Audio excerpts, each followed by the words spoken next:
morning and welcome to the first of this morning's panel discussions. The importance of an integrated factory solution and changing the EMS market. The building blocks are already here, standards and now in place to electronically control the line speed, assisted changeover and basic machine communications. On top of this, many system vendors have mounted their own bespoke software solutions.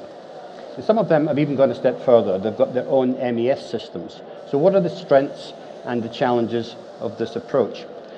Joining me to discuss this morning, we have, to my extreme right, we have Michael Ford from Aegis Corporation. Welcome, Michael. And to his left, we have Clemens Jagen from Mycronic. Welcome, Clemens. So maybe we can get started and basically ask the obvious question: why reinvent the wheel? Why don't we use existing MES solutions? I mean, MES systems have been around for a long time. Yeah, and that's kind of their weakness, because most MES systems that we see in the market, they are based on code that was written in the last century in some cases, and people have been trying to put them together to become this larger, more kind of holistic system. But in reality, they've been facing limitations. Mm-hmm. So as manufacturing has changed, I mean, it's a business-led change. The fact that we are coping with high mix and low lot sizes, and we have to do extremely flexible production like your machines easily support, it's changed the paradigm of manufacturing. And so the MES control is also changed in its paradigm. So instead of working like a clockwork function like ERP did back in the day, working in month by month by month, now we're working day by day by day. And being able to analyze the data and respond and optimize the factory in near real time is something that they were simply never built to do. And so therefore we've had to reinvent the way in which MES behaves for manufacturing. Right. But Clemens, I mean, at Mycronic, you're working with existing MES systems and trying to make that to integrate with Mycronic systems. Do you feel that's a right approach, or do you think you need to develop something? Yeah, I think that's a good question, and I agree to Michael what he said. I think MES systems have been around, but they have to be kind of reinvented. They have to be improved. And I think that the MES systems which are around are very generic ones. But generic MES systems are good, but they do what a generic system can do. It provides generic improvement. But in today's world, all the machines from suppliers are very intelligent, they are very smart, and they all have their competence and knowledge. And I think that there's always a need for generic MES systems, which we also have already, but there's always a need for an interlayer, an interface between the machines, also kind of small MES to connect the generic ones and the machine manufacturers to really improve the maximum of knowledge and competence out of the machines. Right. And I think we as an industry on the generic MES side and also on the supplier side, we have still a lot to do to improve to best customers' satisfaction. Right, but Michael, is that not something that CFX is doing? Acting as that sort of interface in one way, or have I got it back to front? No, it's absolutely right. CFX is a kind of bridge that we see between, let's say, the machine layer and the factory layer. On the machine side, we see a huge amount of value available to machine vendors who want to be able to exchange data between machines to prepare for the customer a totally optimized environment, which is what you provide with your machine-based MES. And this delivers huge value and differentiates machine vendors. However, that environment, no matter where you draw the line, has to also interact with the factory, which is what you're meaning with to look at the other. We don't call them generic MES systems. There are a lot of generic ones out there. But MES systems which are specifically designed with CFX to be able to deliver the value to machine vendors and give them what they need. For example, a material will come in with a different orientation.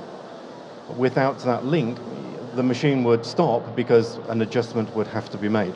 Right. However, with CFX, our MES system, for example, will inform that this change is coming, and you've got time to re-optimize the environment. So the exchange of information between the factory level, intelligent, modern MES and the machine vendor controlled MES environment is that key for success. And CFX is that native bridge between machine vendor and the factory layer. Right, okay. So, what's the next evolutionary process to develop AI-driven systems? Are we going to, do we need to develop these AI systems to further automate and optimize the process? Yeah, we are seeing examples where information exchanged between machines, now that it's reliable and controlled and you can do it between any machine without any concern, we suddenly have the opportunity to develop some really innovative software. Mm-hmm. So machine vendors are doing this, solution providers are doing this because that data is reliable. Right. Now, how far can we go? And it's certainly going to be a step-by-step process. Right. We need to see what is going to be comfortable for people to use and understand, that's going to deliver value, cost effectiveness. Yep. But basically the door is open now, and that's the real thing that's changed as part of this revolution with CFX and Industry 4.0, in that we've all got the opportunity to do this, machine vendor, solution vendor alike. So this is the great change in the industry right now. Right. Yeah, I mean, AI is very much in its infancy, Clemens. I mean, as we mentioned before we came on stage, the European Union have just introduced a set of guidelines for developing AI because they want to get ahead of that technological race. Is this something that companies like Macronic will be paying attention to? Yeah, definitely. I think on one hand, I think we have to be careful. I think, as Michael said, I think we have to define where we draw the line between intelligent machine, intelligent software, given human-made algorithms and real AI. And I think we have still a lot to be done on professional analysis of data to give accurate information to customers. And then we have to see that we make it more and more intelligent, more and more AI over time. But we need to control this, and that's exactly what EU is doing. EU drives us to be trustworthy in creating AI. We can't give our hands in the hand of our competence in the hand of an AI, which is getting out of control. And EU wants us to be trustworthy. EU wants to have data which can be where we have the information. Who was the resource of the AI? Right. Who created AI? And as long as we assure this, we assure what the EU wants to do. And that's definitely one of the cases we at Macronic are doing.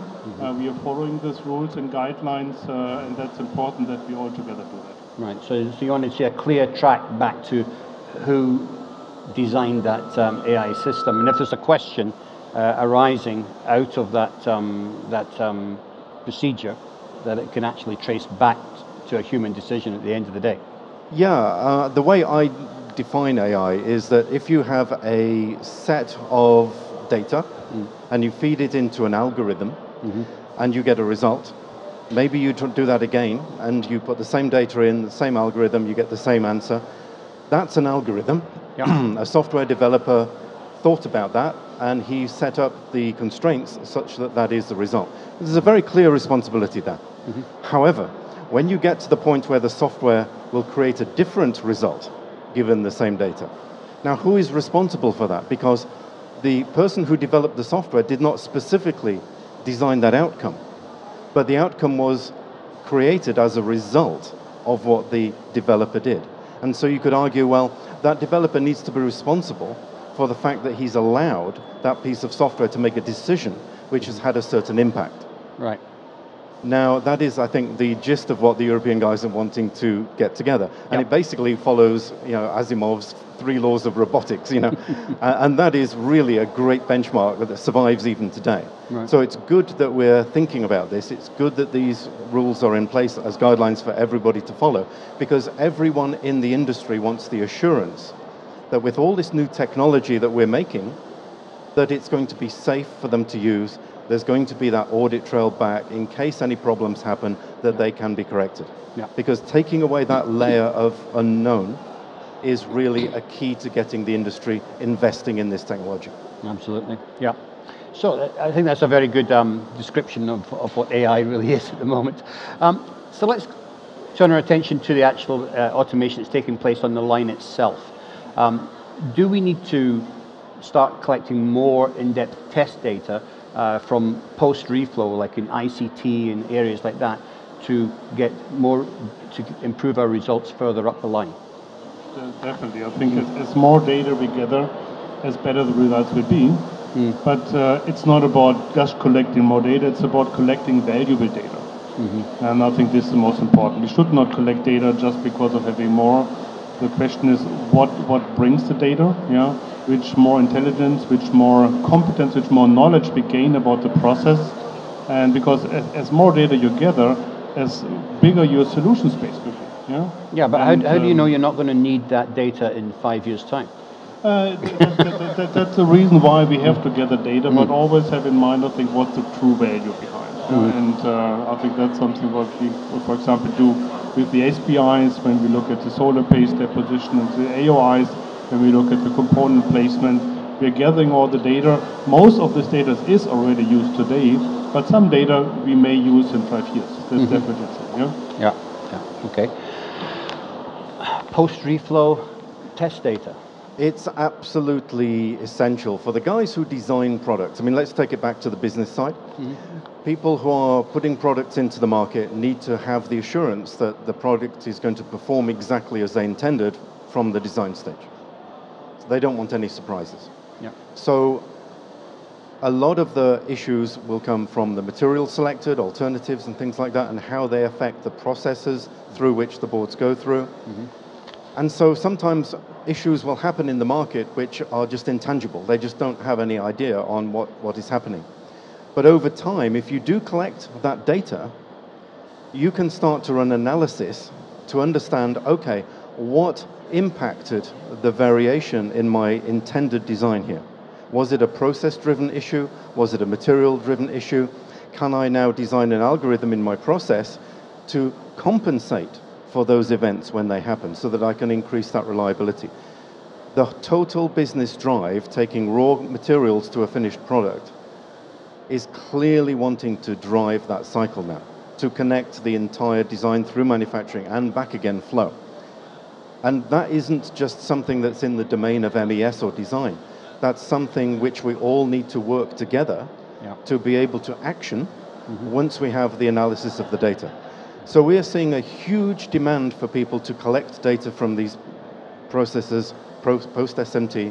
And of course, CFX is supporting all of those processes, can bring the data back and then utilize it for that analysis and drive process improvement that we used to do in the old days manually when there was obvious problems to be solved. But today the problems are too difficult to find by the human eyes and ears. I think the manufacturers need the information in real time. They don't want to have a meeting a week later to say, well, this is how much scrap we produced last week. Yeah, they don't want to know how much we lost. Yeah, we want to know how much are we going to prevent the loss. Exactly. Correct. Yeah. I think that the time we invest in gather more data should be in balance with the time we invest in analyzing the data.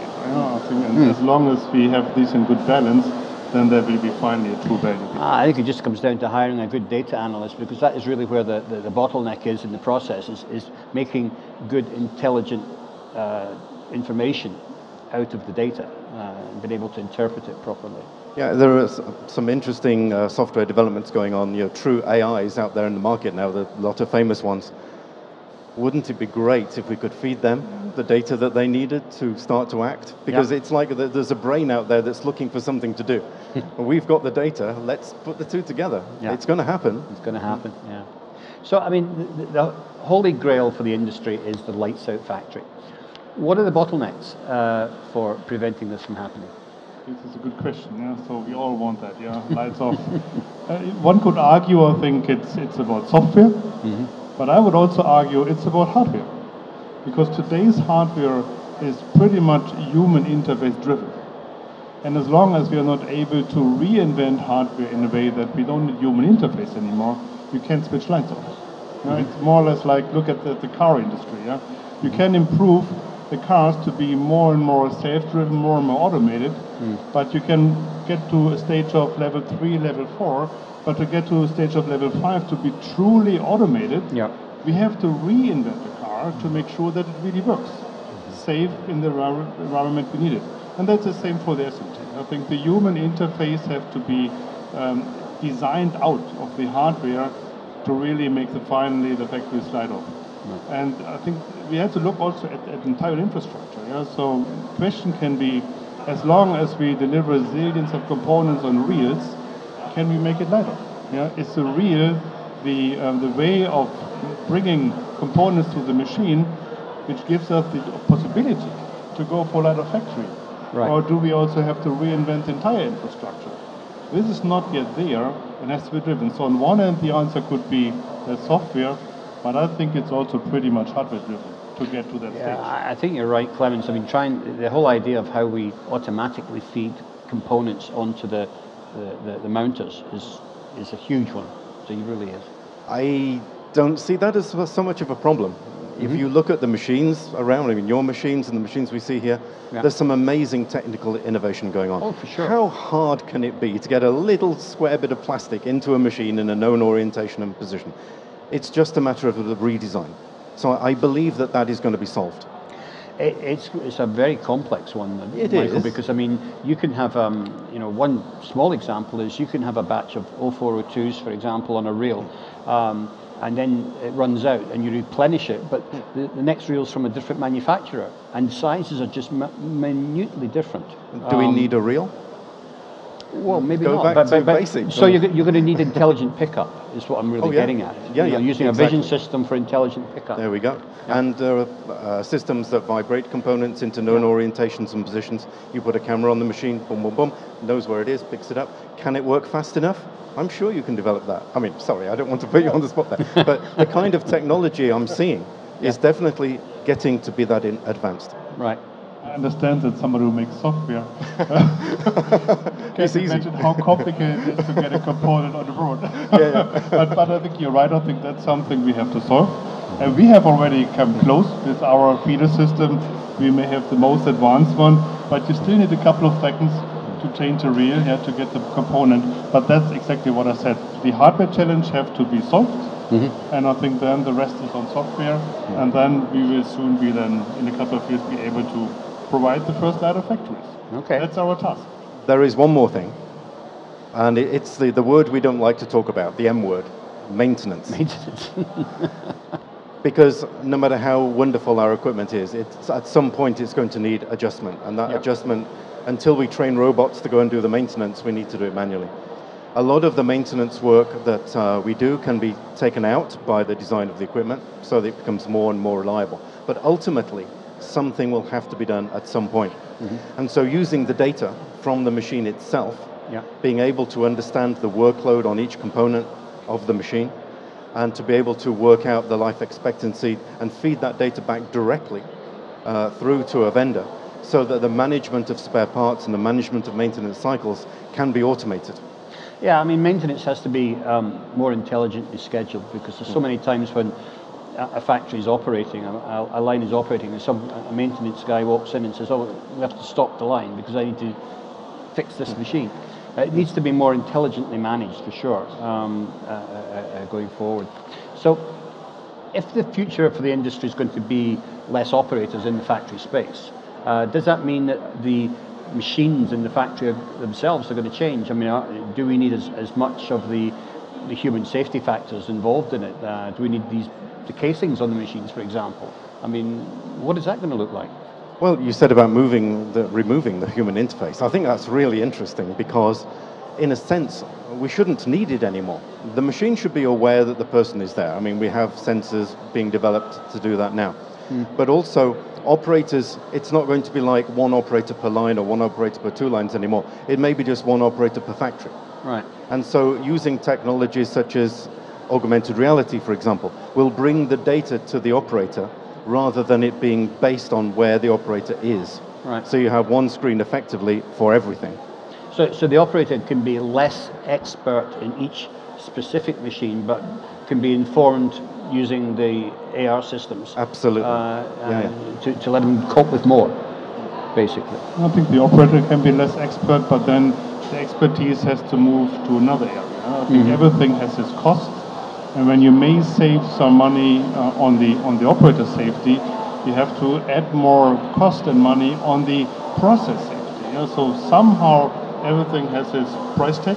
Yeah. And the question is now, finally, I think, how about increasing productivity while keeping process stability and process safe? Yeah? Right. And trying to avoid human failure, yeah, but keeping process competence and process stability. Yeah? Right. So finally, you're saving somewhere, but you're adding costs somewhere else.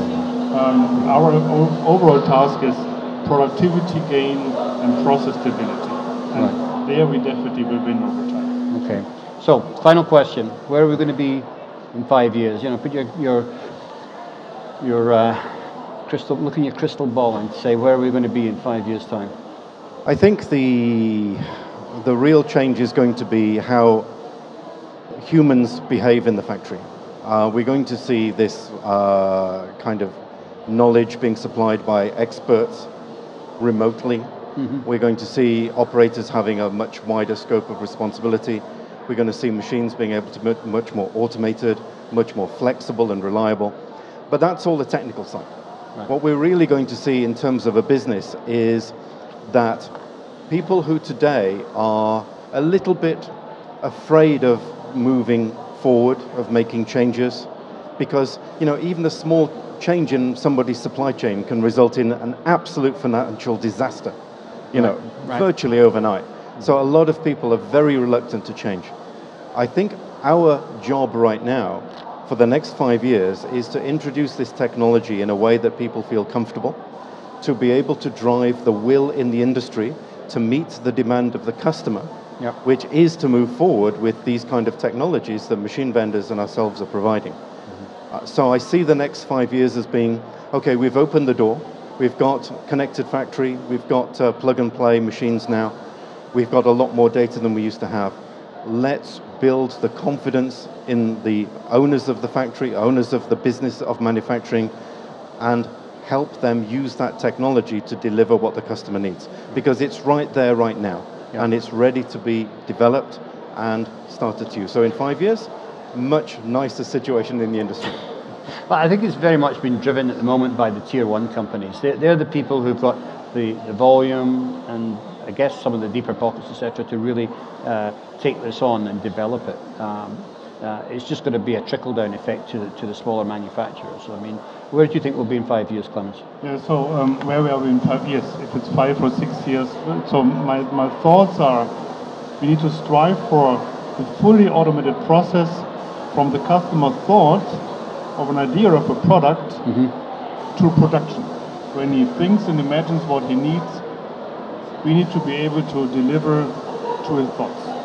And that's what we have to work on. And we discussed before, there's a lot of things to be done on hardware, on software, on artificial intelligence, but also always on customer communication, customer interaction to really fulfill his needs. In 5 years, I can imagine the first LiDAR factory to be in place, maybe only in high volume, in smartphone manufacturing maybe, no interface, no changeovers, that's something what can be lights off. In the high flex market, I don't think we will be there already in 5 years, but even here, we have already some tools we are providing. We have, for example, also Center of Excellence in Silicon Valley, where we are doing deep learning, where we work on all these ideas. In 5 years, we will be significant step ahead, driven by customers' demand and by factories' competence and capability. Okay, so like this vision of the future slide that you've got here. That's, I think, our vision here, that the technology company have an idea about a digital service. They provide this information via ECAD file to a production company. We produce based on their thoughts and ideas, and we deliver to his expectations. Right, excellent. Well, gentlemen, it's a topic I could talk about all day. Unfortunately, we don't have all day. So for now, I want to thank you for joining us today. So Michael Ford from Aegis and Clemens Jargon from Mycronic. And thank you for joining us today.